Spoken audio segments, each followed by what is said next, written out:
محمد رسول الله صلی الله علیه و آله وسلم ما خود دې لپاره نه دی رالیږلی چې تاسو په اعتراضونه کوئ.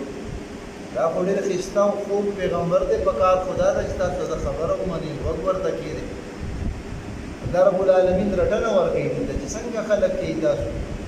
تاسو نیکیانو هم دا کار کړی، موسی علیه السلام یې تنګ کړی و، تاسو هم دغه کار کوئ.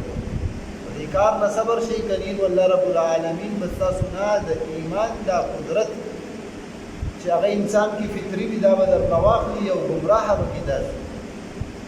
دې نه پته ولګېده چې یو انسان په پیغمبر باندې سوالونه اعتراضونه کوي یا د هغه په احادیثو باندې اعتراضونه کوي، نو دا سبب د انسان د کفر ګرځي او انسان په دې سره ډېر په لرې ګمراهۍ سره ګمراه کېږي. اول خطاب غوره خبره دا ده چې دا یهود ده. د دې لږ نور وضاحت کوو. بعضی مفسرین وایي چې د دې خطاب صحابه کرامو ته دی. بعضی صحابه کرامو به د نبي علیه السلام نه تپوسنې کولې. مسند بزار کې راځي عبدالله بن عباس رضی الله تعالی عنهما فرمایي وایي صحابه کرام ډېر ښه خلک د 12 نه سیوا سوالونه یې د نبي علیه السلام نه دي کړي، او چې څومره سوالونه هم کړي دي هغه قرآن کې الله رب العالمین دا نقل کړي.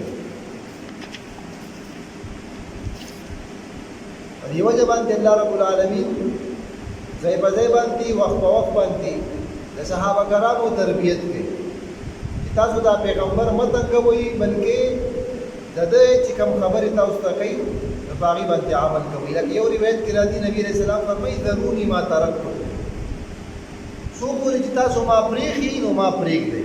شریعت ته زه بیانوم بس چې څه درته ووایم نو بس هغې خبرو باندې تاسو عمل کوئ. بل حدیث کې راځي نبي علیه السلام فرمایي ان اعظم المسلمین جرما فی مسلمین من سئل عن شیء لم يحرم فحرم من مسألته. په مسلمانانو کې لوی جرم والا هغه مسلمان دی چې یو شی حرام نه دی خو د هغه د سپوس کولو د وجې نه هغه مسلمانانو باندې حرام شي.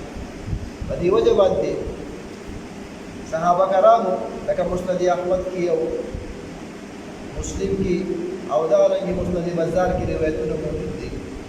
برا بن عازب رضی الله تعالی عنه وایي کال به تېر شو موږ به وایي چې د الله د رسول نه تپوس وکړو، خو یریدو به ترې حیا به راله راتله.